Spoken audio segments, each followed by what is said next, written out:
Pemirsa, persoalan sampah di Denpasar tidak kunjung teratasi. Padahal pemerintah gencar membangun tempat pengolahan sampah Reduce, Reuse, Recycle atau TPS 3R maupun tempat pengolahan sampah terpadu atau TPST.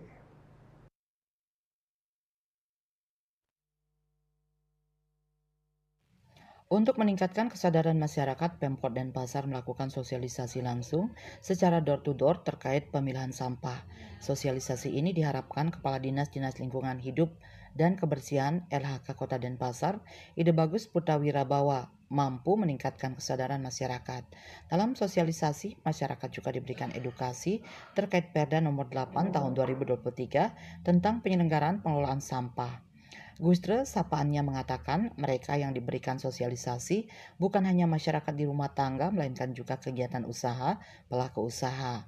Menurut Gustre, selain ke rumah tangga dan pelaku usaha, pihaknya juga melakukan sosialisasi dan edukasi kepada desa, kelurahan, kepala dusun, kepala lingkungan, hingga pengelola sewa kelola.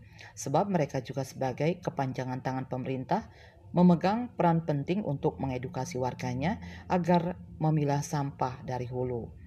Dikatakannya selain sosialisasi, pihaknya juga mulai melakukan proses sewa kelola mandiri, di mana dalam sewa kelola mandiri ini, desa tidak akan lagi membuang sampah ke TPSS, melainkan langsung ke TPA atau TPST. Penerapan sewa kelola mandiri ini agar tidak lagi TPSS mengalami penumpukan yang mengganggu lingkungan sekitar. Sistem sewa kelola mandiri akan diatur masing-masing desa yang selama ini sudah memiliki sewa kelola sampah. Khusus untuk angkutan dengan menggunakan truk, mereka wajib membawa sampah yang diangkut langsung ke TPA atau TPST. Dengan begitu, sampah-sampah yang ada di Kota Denpasar tidak lagi dibawa ke TPSS. Widya Stuti, Bisnis Bali melaporkan.